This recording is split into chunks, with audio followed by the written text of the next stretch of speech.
Assalamualaikum warahmatullahi wabarakatuh. Pada kali ini, siang ini Bapak akan menjelaskan tentang materi baru tentang pandangan Hongkucu tentang toleransi dan prakteknya.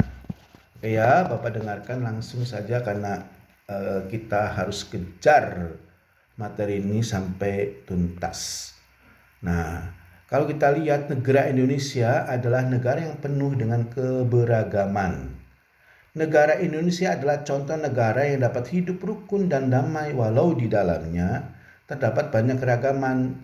Toleransi merupakan sikap yang positif, apalagi di Indonesia, negara yang berdasarkan Pancasila yang memberi dan menjamin kebebasan bagi penduduknya untuk memeluk suatu agama dan kepercayaan yang disukainya tanpa adanya paksaan. Hal ini telah dinyatakan dalam Undang-Undang Dasar 1945 Pasal 29 ayat 2 bahwa negara menjamin kemerdekaan tiap-tiap penduduk untuk memeluk agama masing-masing dan untuk beribadah menurut agama dan kepercayaannya. Di Indonesia, toleransi dijunjung tinggi sama halnya dengan Indonesia.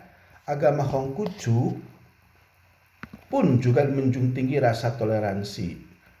Sebagai agama yang pernah dianaktirikan di negara Indonesia ini, tidak menjadikan pemeluk agama Konghucu khususnya etnis Tionghoa menjadi pemberontak di negara ini. Seperti yang kita semua ketahui bahwa pada masa Presiden Soeharto, agama Konghucu belum dianggap sebagai agama. Hal ini dikarenakan anggapan bahwa ajaran yang dibawa oleh Nabi Konghucu itu hanya dianggap sebagai ajaran tentang etika atau bisa dikatakan pula sebagai filsafat. Pada masa Soeharto, perkembangan agama Konghucu mengalami penghambatan. Pada saat itu, Soeharto mengeluarkan Impres nomor 14 tahun 1967 yang isinya melarang seluruh kegiatan keagamaan yang bersumber dari Konghucu, dari Tiongkok ya maksudnya. Hal itu kemudian membuat etnis Tionghoa tidak memperoleh hak kebebasannya untuk menjalankan ritual keagamaan dan juga agama Konghucu tidak memperoleh legalitas dari pemerintah pada saat itu. Namun pada masa Presiden Abdurrahman Wahid atau yang akrab dengan disapa dengan Gus Dur, agama Konghucu mulai memperoleh angin segar, di mana hal ini nampak dari pertemuan Gus Dur dengan para tokoh agama di Bali pada bulan Oktober tahun 1999 dan dalam pertemuan yang dilakukan dengan masyarakat Cina di Beijing pada bulan November tahun 1999. Angin segar bagi Konghucu ini tidak saja datang dari Gus Dur, tapi juga dari Ketua MPR Amin Rais pada saat penutupan sidang umum MPR 1999 telah mengajak semua umat beragama termasuk yang beragama Konghucu untuk berdoa atas keselamatan bangsa Indonesia. Selain hal tersebut, pada masa Presiden Gus Dur, para pemeluk agama Konghucu mulai memperoleh hak sipilnya dan agama Konghucu pun menjadi agama yang legal di negara Indonesia ini. Tidak hanya itu, agama Konghucu juga mendapat pengakuan bahwa dirinya, agama Konghucu merupakan bagian dari kebudayaan Indonesia.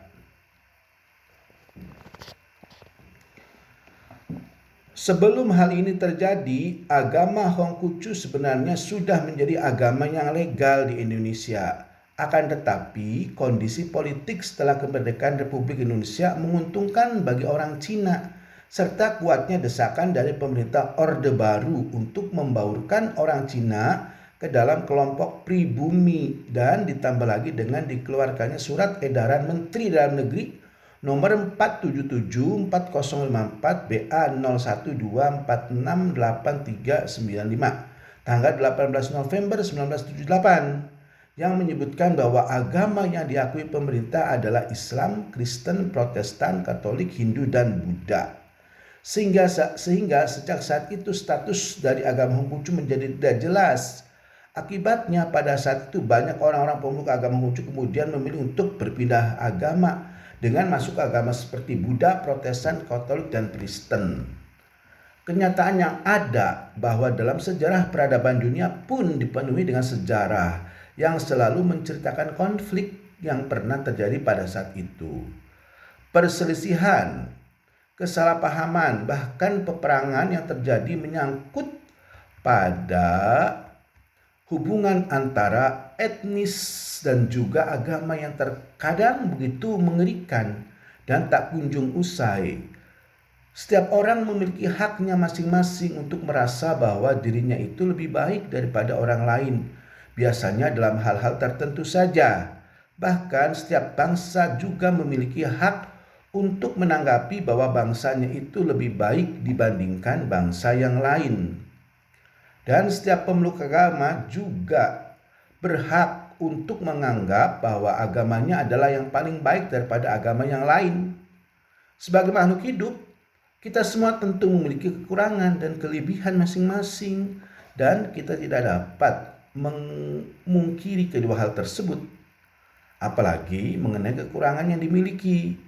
Dimulai dari dapat menerima keadaan diri sendiri, kemudian akan dapat mewujudkan suatu sikap kebijaksanaan, dan dari kebijaksanaan tersebut kita akan memperoleh kehidupan yang harmonis pula. Sebagai ibu kota kedua di Indonesia, Surabaya, karena nanti ini adalah Hongkucu, nanti prakteknya adalah di Surabaya. Dari setiap Surabaya ini banyak ditinggali oleh para etnis Tionghoa pemeluk agama Hongkucu, di mana di kota pahlawan ini juga terdapat tempat peribadatan agama Hongkucu yang terkenal, yaitu Kelenteng Bon Bio. Kelenteng ini pertama kali dibangun di daerah Kapasan pada tahun 1884 oleh Bon Jiangso. Namun karena alasan yang kurang strategis, kemudian dibangunlah kembali kelenteng ini, yang mana kita ketahui berlokasi di tepi jalan raya dengan akses yang cukup mudah.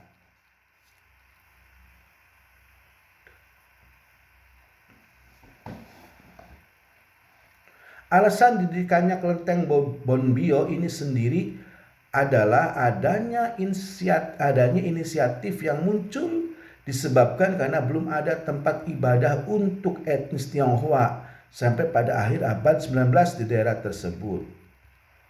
Gotik Li dan Lo Tong Siong merupakan dua orang yang memiliki inisiatif untuk mendirikan kelenteng tersebut. Kedua orang tersebut menyampaikan maksudnya yang ingin mendirikan rumah ibadah dan juga melakukan perundingan Mayor de Bun untuk meminta tanah dengan luas kurang lebih 500 meter persegi. Sebagai tempat didirikannya kelenteng tersebut, setelah perundingan tersebut mendapat persetujuan, kedua orang tersebut kemudian melanjutkan misinya dengan para pedagang Tionghoa untuk meminta sumbangan atau derma yang kemudian berhasil terkumpul. Untuk meminta sumbangan atau derma yang kemudian berhasil terkumpul, untuk mendirikan kelenteng, mereka mendatangkan tukang dari Tiongkok dan kelenteng tersebut dibangun sesuai dengan arsitektur Tiongkok. Setahun kemudian, yaitu pada tahun 2334 atau tahun 1883 Masehi, pada tahun 1883 Masehi, pembangunan kelenteng Bonbio telah selesai dengan menghabiskan biaya sekitar 11.316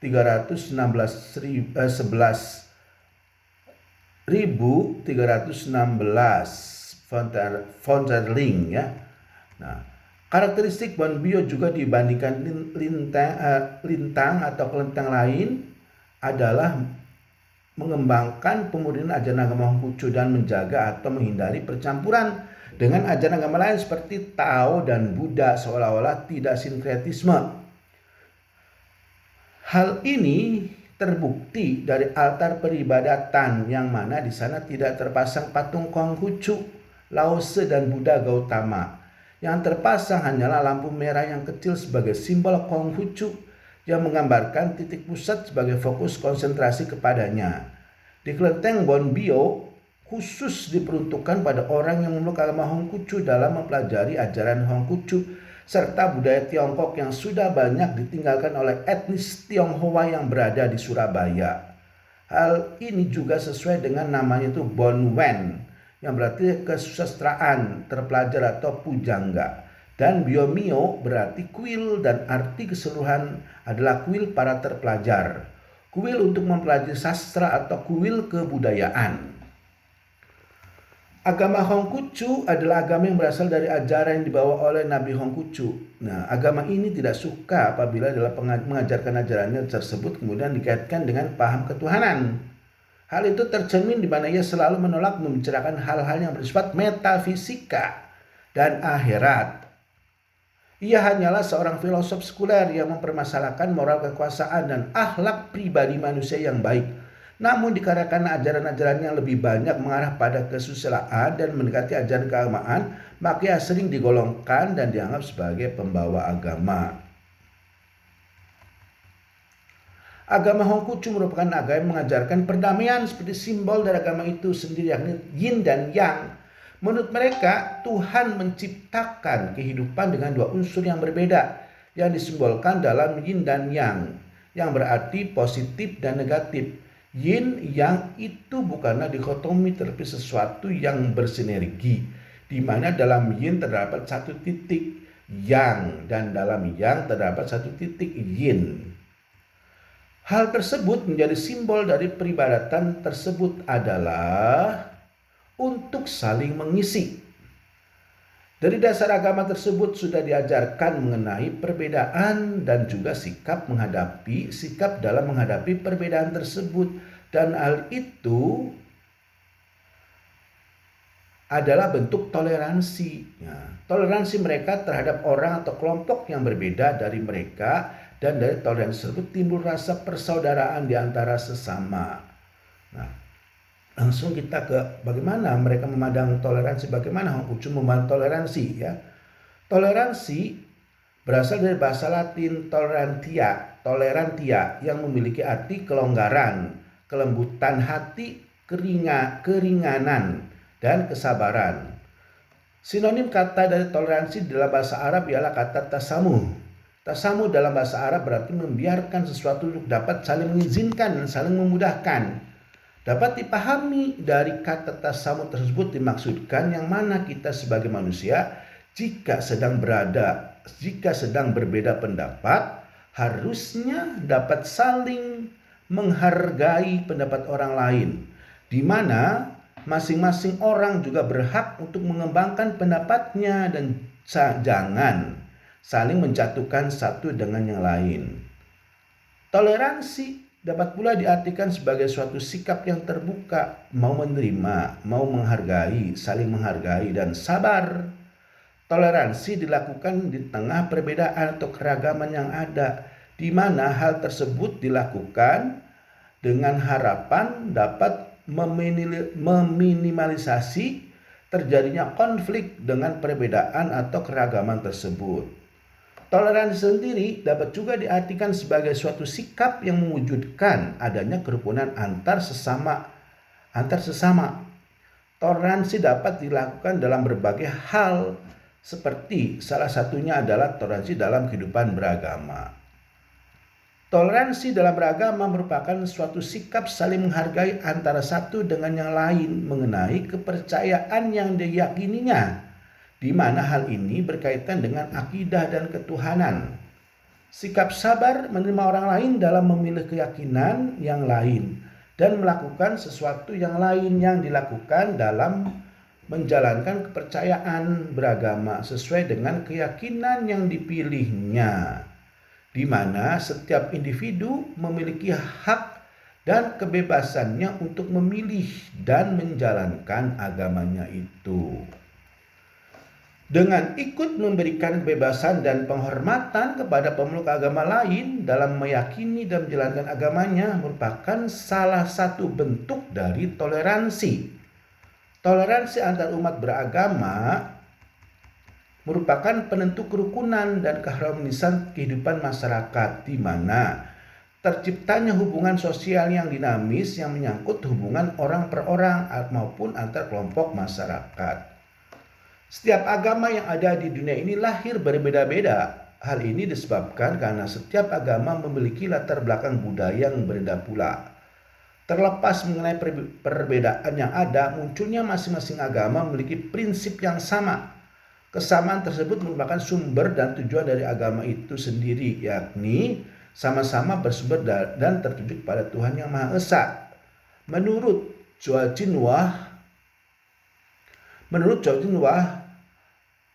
merupakan tanggapan manusia beragama terhadap realitas mutlak yang diwujudkan dalam bentuk jalinan sosial antar umat satu agama maupun berbeda agama, guna membuktikan bahwa bagi mereka realitas mutlak merupakan elan vital keberagamaan manusia dalam peragamaan sosial, dan ini terdapat dalam setiap agama. Keyakinan adalah suatu hal yang sangat vital, apalagi berhubungan dengan keyakinan dalam beragama, di mana setiap pemeluk agama pasti akan rela berkorban segala hal untuk membela agama yang diyakininya itu. Jika berbicara tentang perbedaan, maka segala yang ada di dunia ini tentu terdapat perbedaan. Dan jika berbicara tentang persamaan, maka segala yang berbeda itu juga pasti memiliki suatu persamaan. Namun, sikap yang salah adalah banyak orang yang sibuk menyamakan hal-hal yang berbeda dan juga membedakan hal-hal yang sama. Pada sisi lain, kita menjumpai kenyataan di mana dalam perihal penyembahan atau mengimani, bertakwa dan juga bersujud kepadanya mempunyai cara yang tidak sama. Dari hal tersebut saja seharusnya dapat kita maklumi bahwa apabila dalam proses penyembahan sendiri memiliki cara yang berbeda, tentu perbedaan tersebut memiliki alasan, di mana tentu ada banyak sekali faktor yang menjadi pengaruh dari adanya perbedaan tersebut. Para adik-adik mahasiswa yang Bapak cintai, toleransi sendiri juga ada di dalam ajaran agama Islam, seperti yang dijelaskan dalam Al-Quran, dapat dengan mudah mendukung etika perbedaan dan toleransi. Al-Quran juga tidak hanya mengharapkan, tapi juga menerima kenyataan perbedaan dan keragaman yang ada dalam masyarakat, seperti dalam firman Allah Subhanahu wa taala dalam surat Al-Hujurat ayat 13 yang artinya, "Hai manusia, sesungguhnya kami menciptakan kamu dari seorang laki-laki dan seorang perempuan dan menjadikan kamu berbangsa-bangsa dan bersuku-suku supaya kamu saling mengenal. Sesungguhnya orang yang paling mulia di antara kamu di sisi Allah ialah orang yang paling takwa di antara kamu. Sesungguhnya Allah Maha mengetahui lagi Maha mengenal." Di mana sesuai dengan yang tertulis pada ayat Quran di atas bahwa Allah Subhanahu wa taala memang menjadikan manusia berbangsa-bangsa dan bersuku-suku adalah dengan tujuan untuk saling mengenal, bukan saling merasa benar. Sudah sangat jelas bahwa Islam sangat menghargai perbedaan dan memerintahkan untuk saling mengenal dalam perbedaan itu, dan hal itu adalah bentuk dari sebuah toleransi. Dalam pemaknaan toleransi, terdapat dua perspektif yang berbeda tentang konsep toleransi, yakni dari sisi negatif dan dari sisi positif.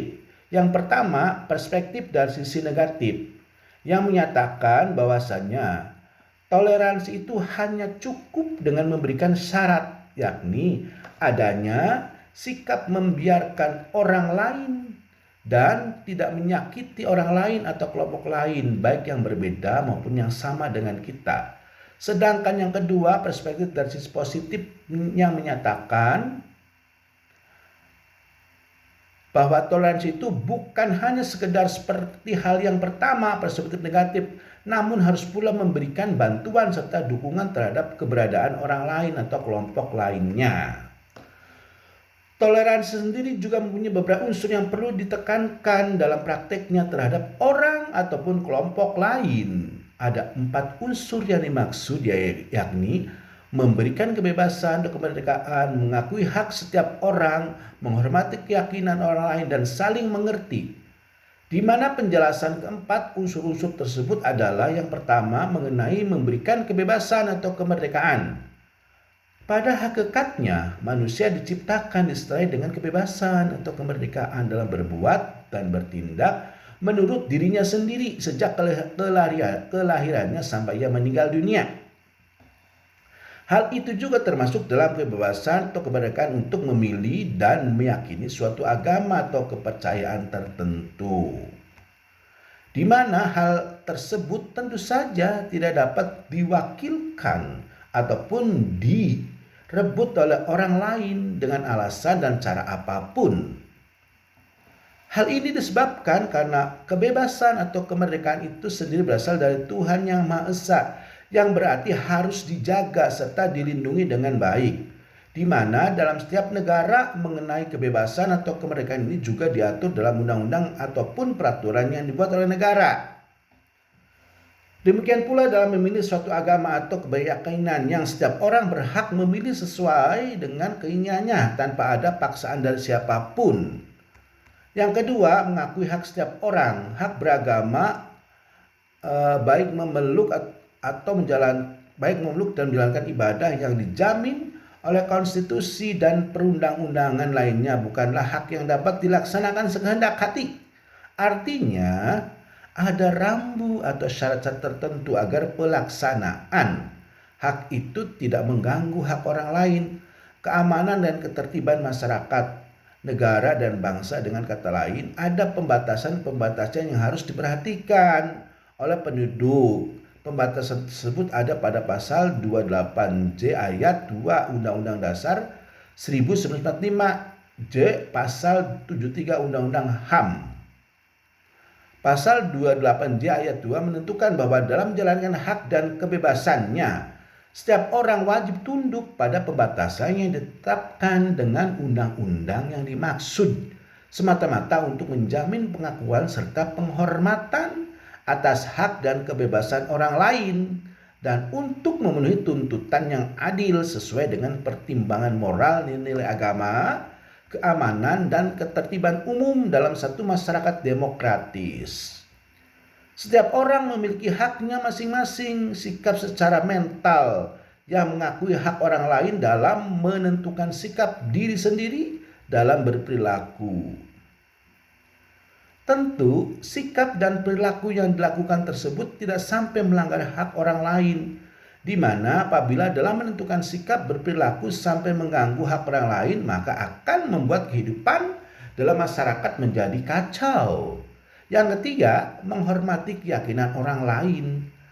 Keyakinan seseorang berdasarkan pada suatu keyakinan, di mana hal ini berarti keyakinan tidak dapat dipaksakan. Tidaklah benar jika terdapat seseorang atau kelompok yang dengan egois memaksakan kehendak pribadi kepada orang atau kelompok lain, di mana pasti tidak ada orang yang mau memainkan. Pasti tidak benar, dan orang lain, kelompok lain, mendapatkan orang lain, di mana pasti tidak ada orang yang mau memainkan kebenaran dengan dasar bahwa keyakinan adalah urusan dan kehendak diri sendiri, dan hal itu merupakan urusan dari setiap orang. Dan yang keempat adalah saling mengerti. Sikap saling menghormati dengan sesama manusia tidak akan terwujud apabila dalam diri manusia itu sendiri tidak ada sikap atau rasa untuk saling mengerti antara satu dengan yang lainnya. Anggapan bahwa hanya dirinya atau golongannya itu adalah yang paling benar, dan membenci yang berbeda dengan diri kita atau golongannya merupakan salah satu sebab dan tidak adanya sikap saling mengerti, saling menghormati, dan saling menghargai dengan orang lain ataupun dengan perbedaan yang ada. Dari keempat unsur yang dijelaskan di atas, sudah sangat jelas diketahui bahwa dengan menghargai orang lain atau kelompok yang lain dapat mewujudkan suatu sikap toleransi, di mana saat toleransi itu menjalin dengan baik tanpa saling merugikan antara satu orang atau kelompok yang lain, maka pada saat itulah kehidupan yang tentram, damai, dan aman dapat terwujud. Dan dengan saling mengenal satu sama lain, Di tengah perbedaan yang ada juga dapat memberikan suatu kehidupan dalam bermasyarakat menjadi baik karena sudah sesuai dengan aturan dan juga norma-norma yang ada dan berlaku dalam masyarakat tersebut. Dalam agama Konghucu pun juga diajarkan tentang toleransi.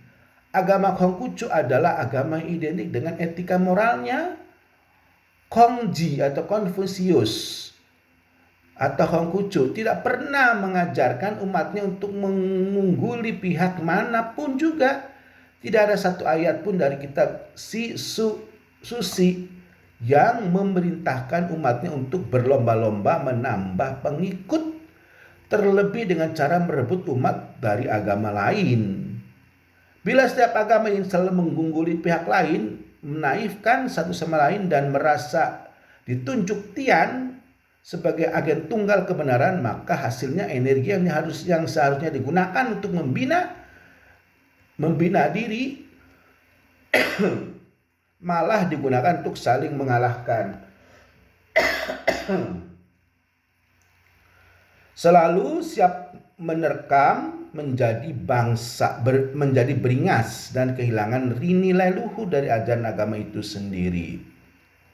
Nah, sekarang bagaimana agama Konghucu itu setelah tadi memandang toleransi, apa teks suci apa yang ada dalam Konghucu yang mengajarkan tentang toleransi itu? Nah, teks toleransi dalam agama Konghucu seperti apa? Nah, setiap agama mengajarkan cinta kasih dan juga perdamaian, begitupun di dalam agama Konghucu. Ajaran untuk saling menghargai satu dengan yang lain juga diajarkan di dalamnya. Seperti halnya yang tertulis dalam kitab suci agama Konghucu, yaitu kitab Sisu. Dinyatakan dalam Lun Yu halaman 14 sebagaimana yang tertulis berikut: seorang Zunzi dapat rukun meski tidak dapat sama. Seorang rendah budi Xiaoren dapat sama meski tidak dapat rukun. Dalam ayat tersebut tertulis Zunzi yang memiliki arti orang yang baik budi, sedangkan Xiaoren sudah jelas memiliki arti orang yang rendah budi, di mana dijelaskan bahwa orang yang rendah budi Xiaoren atau orang yang tidak baik walaupun sama tetapi mereka Xiaoren tidak dapat hidup dengan rukun. Sedangkan orang yang baik budi Zurizi walaupun berbeda namun mereka Zunzi dapat hidup dengan rukun. Sama yang dimaksudkan di sini adalah dalam segala hal.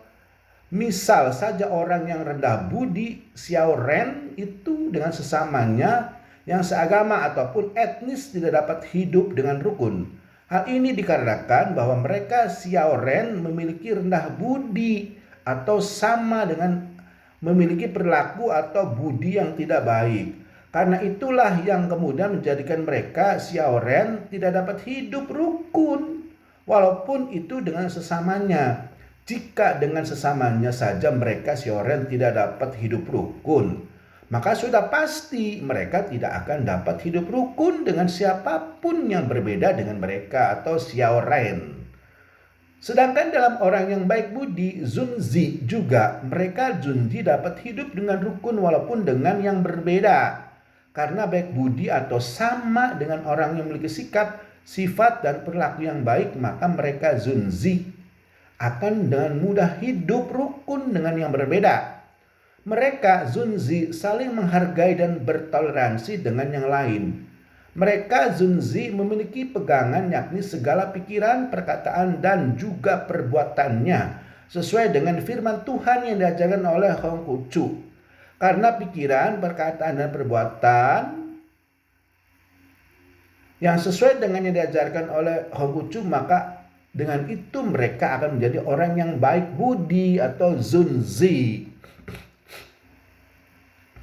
Ada pula ayat pendukung dari ayat di atas yang dinyatakan dalam Lun Yu 12 pasal 23. Sebagaimana yang tertulis berikut: seorang Zunzi mengutamakan kepentingan umum bukan kelompok. Seorang budi Xiaoren mengutamakan kelompok bukan kepentingan umum. Dijelaskan pula bahwa seseorang yang baik budi Zunzi akan lebih mengutamakan kepentingan umum daripada kelompok. Dari hal itu juga dapat dijadikan sebagai suatu dasar toleransi, di mana kepentingan umum di dalam yang umum itu tentu ada berbagai perbedaan, dan mereka mau bahkan lebih mementingkan kepentingan umum. Itu merupakan suatu sikap yang baik. Dengan mau berbagi, memahami, dan juga mengerti dengan yang lain daripada kelompoknya merupakan suatu cerminan dari toleransi itu sendiri. Mereka yang berbudi baik, Zunzi, tentu akan lebih mementingkan kepentingan orang lain atau umum daripada kepentingan pribadi atau kelompok. Mereka akan lebih mudah berbagi karena berbudi baik, Zunzi. Namun berbeda dengan mereka orang-orang yang rendah budi, Xiao Ren. Mereka akan lebih tidak peduli dengan kepentingan umum. Mereka cenderung sulit untuk berbagi, memahami, dan juga mengerti dengan hal lain atau orang ataupun umum, dikarenakan diri mereka sendiri yang rendah budi atau memiliki budi pekerti yang kurang baik. Dari kedua ayat ini dapat diketahui bahwa toleransi juga diajarkan dalam agama Hongkucu.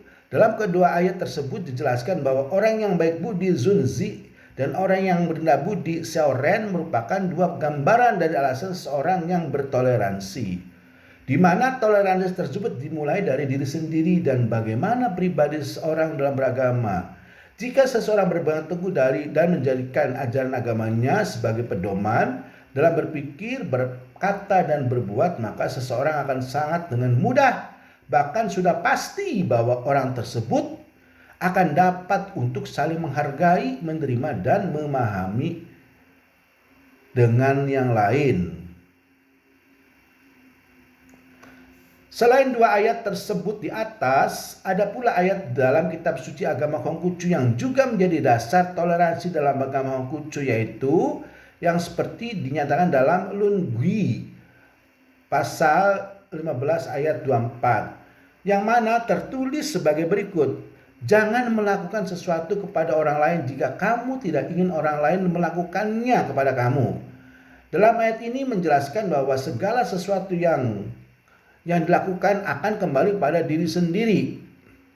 Di mana dalam ayat ini sudah sangat jelaskan, jika tidak ingin memperoleh perlakuan tidak baik dari orang lain, maka kita juga jangan berperilaku tidak baik kepada orang lain pula.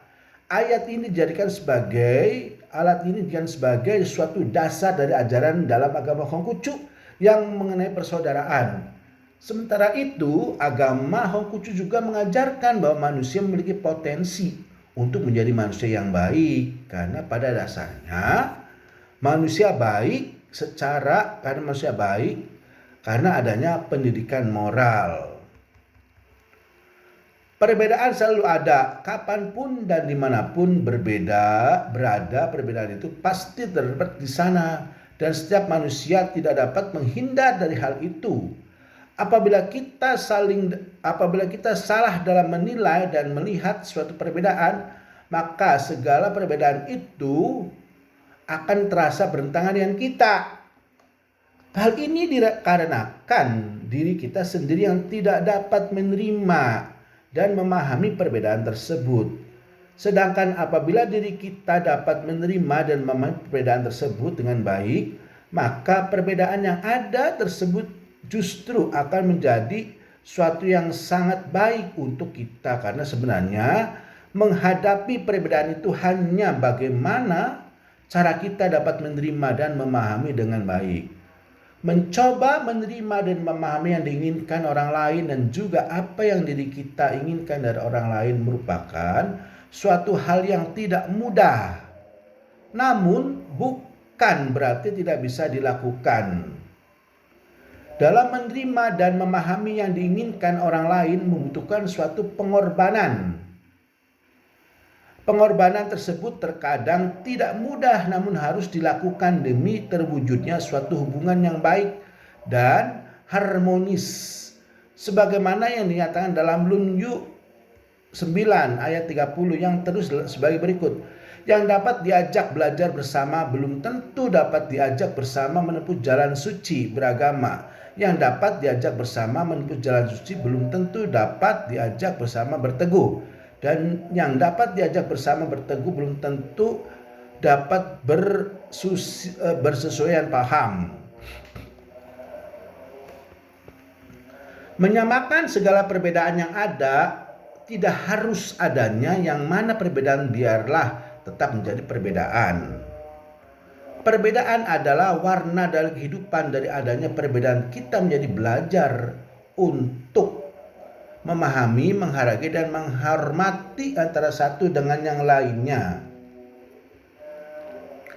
Agama Konghucu sendiri merupakan agama yang berasal dari luar negara Indonesia, yakni negara Tiongkok dengan etnis Tionghoa dengan etnis Tionghoa. Agama Konghucu ini tidak hanya untuk orang-orang yang beretnis Tionghoa saja, melainkan agama ini juga bebas untuk siapa saja, setiap orang yang memilih dan meyakini serta mau menjalankan ajaran dan isi dari kitab suci agama Konghucu tersebut.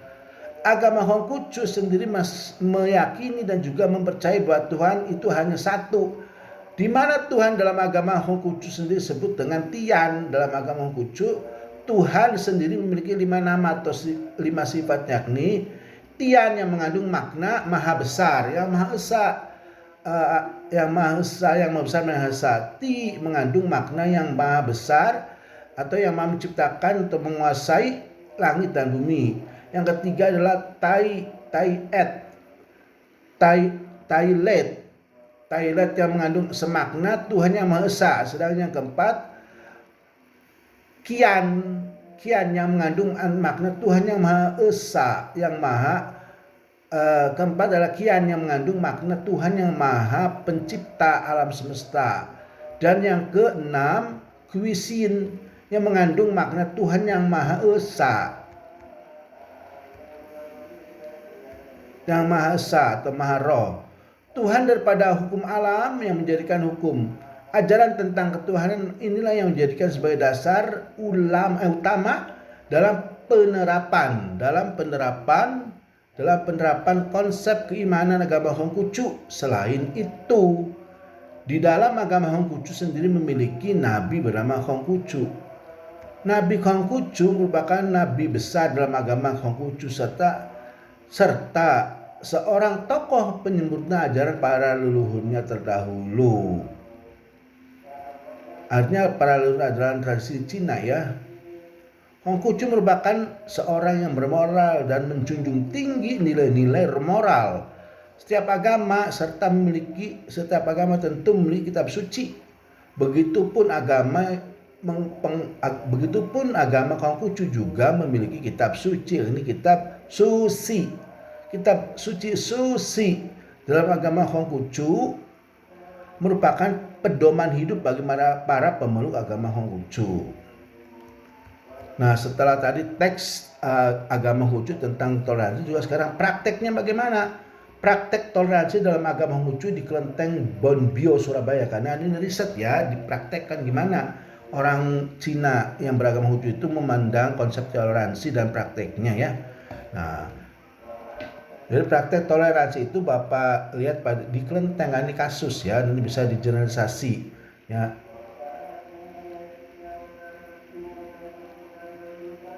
Ya, agama Konghucu diperkirakan sudah ada di Indonesia lama sebelum zaman Hindia Belanda tuh ya. Mengantar dulu. Hal ini dikuatkan dengan adanya peninggalan benda-benda kuno seperti halnya tembikar, kerajinan yang terbuat dari tanah liat atau biasa juga sebut guci. Dari Tiongkok yang ada beberapa kota di Indonesia seperti Jawa Barat, Lampung, Batanghari dan Kalimantan Barat. Perkembangan agama Konghucu sendiri oleh para perantau etnis Tionghoa yang datang ke negeri Samudra Selatan. Alasan utama para etnis Tionghoa merantau keluar dari leluhurnya ialah dikarenakan pada saat itu negara terdiri sedang berada dalam kondisi yang kacau. Oleh karena itu, kemudian etnis Tionghoa memilih untuk merantau keluar dari tanah leluhurnya yang kemudian membangun tempat beribadah yang sesuai dengan tradisi mereka yang disebut dengan kelenteng untuk tetap dapat memperoleh ketenangan batin atau leluhur dan juga atas tanah leluhur yang mereka tinggalkan, yakni Tiongkok. Etnis Tionghoa masuk ke Indonesia sebagai nelayan, petani, pedagang secara individu tanpa membuat suatu komunitas. Kemudian mereka hidup berbaur dengan masyarakat dan budaya setempat. Agama Hongkucu mendapat sambutan yang cukup baik oleh masyarakat setempat meskipun dalam perjalanannya dihadapkan dengan sedikit hambatan. Ajaran yang diajarkan oleh Nabi Hongkucu dirasa pantas untuk disebut sebagai agama, di mana dalam ajarannya tersebut dianggap mengandung unsur-unsur ketuhanan. Selain itu, ajaran ini juga mengandung beberapa syarat adanya suatu negara. Seperti halnya adanya kepercayaan kepada Tuhan Yang Maha Esa, Tian, memiliki Nabi Hongkucu, kitab suci, dan memiliki tatanan agama serta ibadah untuk para pengikutnya. Di Surabaya terdapat bangunan kelenteng tua yang sudah berusia lebih dari 1 abad. Kelenteng tersebut bernama Bonbio yang berada di Jalan Kapasan nomor 131. Kota Surabaya, di mana nama tersebut sudah sangat terkenal di mana-mana. Bukan karena sebagai kelenteng tertua maupun kelenteng terbesar, kelenteng Bionboa menjadi kelenteng yang terkenal dan juga istimewanya dikarenakan dari awal tempat ibadah para pemeluk agama Hongkucu saja, dan ia menjadi satu-satunya tempat ibadah Hongkucu di negara Indonesia, bahkan di Asia Tenggara. Bonbio yang secara harafiah berarti kuil sastra budaya, rumah ibadah Hongkucu, biasa sebut dengan Litang ya. Litang artinya gerbang kebajikan. Tercatat hanya di Cina, Jepang, dan Taiwan. Dengan sistem itulah kelenteng Bonbio di Surabaya menjadi menarik untuk semua pemeluk agama Hongkucu. Hongkucu baik dalam negeri maupun luar negeri ya. Oke.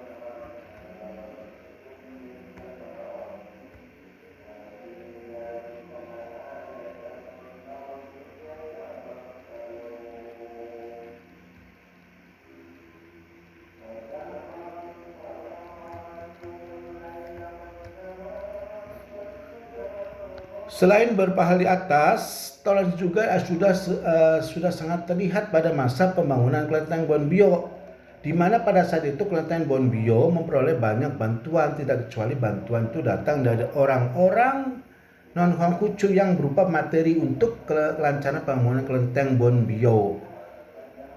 Hal tersebut sudah sangat jelas bahwa toleransi dan juga kepedulian antar umat beragama sudah terjalin sejak saat itu. Hubungan yang seperti itu dapat terjalin dengan baik dikarenakan sikap individu mengerti dan mengetahui akan hak-hak orang lain. Dalam beragama pun hak juga harus diperoleh, karena memilih dan meyakini serta menjalankan ajaran agama yang peluknya itu adalah hak yang harus dihadapkan oleh setiap orang yang beragama. Dan itu juga mendapat perlindungan hukum yang sah di negara Indonesia itu. Orang-orang Tionghoa juga menjunjung tinggi persatuan, di mana Indonesia adalah negara yang beragam. Dan itulah yang membuat orang Tionghoa memeluk agama Hongkucu ini sangat menjunjung tinggi rasa toleransi. Mereka menyadari bahwa Indonesia ada karena berbagai keragaman pulau, suku, budaya, dan juga agama. Bukan Indonesia namanya jika di dalamnya tidak terdapat keragaman. Karena keragaman yang ada itulah lahirnya negara Indonesia. Oleh karena itu, orang-orang Tionghoa merasa tidak perlu mempermasalahkan perbedaan yang ada, melainkan harus dapat berpikir bagaimana untuk dapat terus menjaga persatuan di dalam perbedaan atau keragaman yang ada. Ya, jadi bisa kita ringkaskan kesimpulan dari narasi ini tentang pandangan Hongzhu tentang toleransi dan prakteknya. Nah ya, kita ulangi sebagai penutup ringkasannya. Toleransi dalam diri setiap orang memiliki dasar pikiran yang positif tentang perbedaan. Bahwa perbedaan merupakan suatu hal yang selalu ada di dalam kehidupan ini. Perbedaan bukan sesuatu yang buruk. Dalam perbedaan tentu terdapat sisi yang positif. Dalam perbedaan itu sendiri pasti terdapat persamaan yang mana persamaan tersebut akan menjadikan suatu keharmonisan antar sesama. Dan jika berbicara tentang persamaan, maka segala yang berbeda itu juga pasti memiliki suatu persamaan.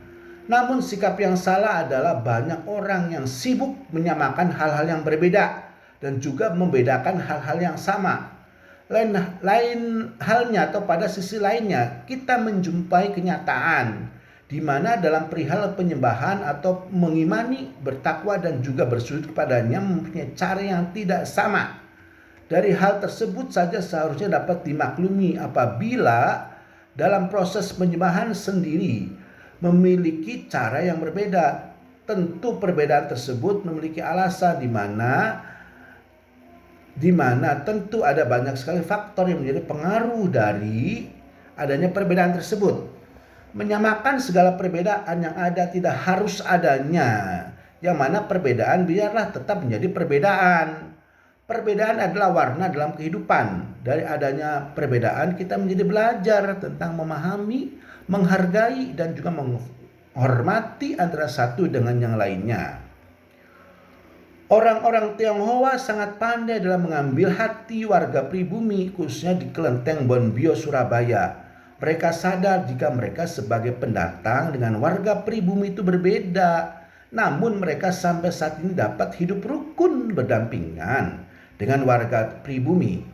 Hal tersebut dikarenakan orang-orang Tionghoa ini mengaplikasikan ajaran Hongkucu dalam kehidupan mereka. Dengan mereka dapat memahami perbedaan yang ada dan saling menerima, menjadikan mereka dapat hidup rukun dengan warga pribumi.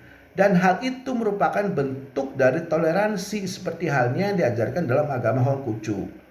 Orang-orang Tionghoa juga menjunjung tinggi persatuan, di mana Indonesia adalah negara yang beragam, dan itulah yang membuat orang Tionghoa pemeluk agama Hongkucu ini sangat menjunjung tinggi rasa toleransi. Mereka menyadari bahwa Indonesia ada karena berbagai keragaman pulau, suku, budaya dan juga agama. Bukan Indonesia namanya jika di dalamnya tidak terdapat keragaman, karena keragaman yang ada itulah lahirnya negara Indonesia.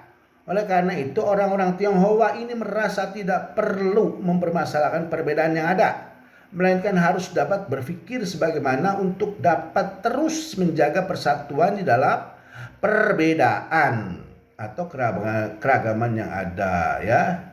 Nah itu ya, jadi kita bisa lihat bahwa toleransi di dalam agama Hongkucu itu terkait dengan budi pekerti ya, karena agama Hongkucu sendiri kan adalah etika, ajaran etika moral atau filsafat. Jadi ketika kita berhadapan dengan orang-orang Hongkucu, bergaul dengan orang Hongkucu tentang toleransi, sebetulnya ada ya, toleransinya itu ada konsepnya dalam agamanya itu ya. Nah makanya di narasi ini kita ambil contoh sampelnya adalah di kelenteng Bonbio, Surabaya, karena kelenteng itu besar dan bersejarah. Ternyata dia mempraktekkan ajaran Hongkucu dengan penduduk sekitar pribumi yang mayoritas Islam, dia berjalan dengan baik. Lalu kenapa ketika ada misalnya orang-orang Tionghoa itu tidak seperti itu? Karena tidak mempraktekkan. Jadi di sini bisa kita lihat antara ajaran agama dengan pemeluk agama jangan selalu disamakan.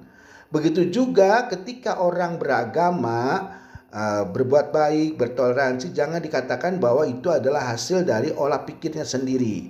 Nah ya, jadi ajaran agama itu memberikan motivasi orang untuk berubah. Tapi ketika orang itu tidak sesuai dengan ajaran agama, berarti orang itu sendiri yang melakukannya, bukan ajaran agama, ya. Apalagi tentang toleransi ini, tentang menghargai ini, sangat berat bagi orang-orang yang tidak mau kepada hal-hal yang sosial, ya, atau tidak suka bergaul, maka seolah-olah eksklusif.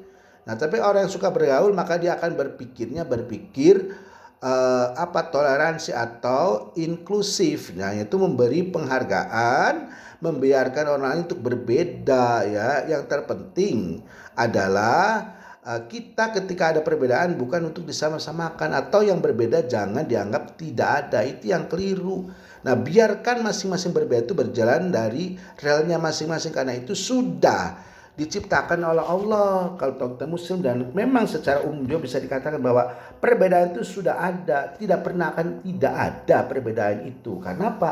Karena perbedaan sendiri adalah terkait dengan tadi pemahaman manusia tentang sesuatu. Nah, pemahaman manusia tentang sesuatu ini pasti ya memiliki respon yang berbeda. Ya, demikian saja uraian singkat dari pemahaman toleransi ini. Jadi toleransi dalam agama Hongkucu itu merujuk pada kitab suci, dan aplikasinya ada penerapannya yang di Bonbio. Bukan berarti di kelenteng-kelenteng lain tidak ada, cuma kelenteng ini sebagai sampel kelenteng Hongkucu yang ada di Indonesia dalam sejarah, dan terlihat munculnya toleransi. Jadi toleransi itu akan berdampak pada kerukunan. Nah, toleransi beragama akan berdampak pada kerukunan antar umat beragama. Jadi kerukunan antar umat beragama itu ditopang atau muncul awalnya karena adanya toleransi. Jika tidak adanya toleransi yang dilakukan oleh umat beragama, misalnya khususnya Hongkucu yang sebagai warga pendatang dulunya, ya. Nah, keturunan Tionghoa tapi sekarang sudah diakui sebagai warga Indonesia. Nah, termasuk agamanya Hongkucu sebagai agama resmi Indonesia yang ke-6. Nah, itu sama, ya. Jadi nggak boleh ketika misalnya agama Hongkucu itu orang-orang Cina itu berperilakunya misalnya kok ngitung, ya, atau gimana. Nah, itu adalah suatu hal yang wajar, karena harus dibedakan mana ajaran agama ataupun perilaku umat manusia. Ya, demikian saja narasi singkat ini. Mudah-mudahan mahasiswa bisa memahami dan mencerna apa yang Bapak uraikan dari awal hingga akhir. Sebagai kata akhir, Bapak ucapkan wabillahi taufik wal hidayah. Wassalamualaikum warahmatullahi wabarakatuh.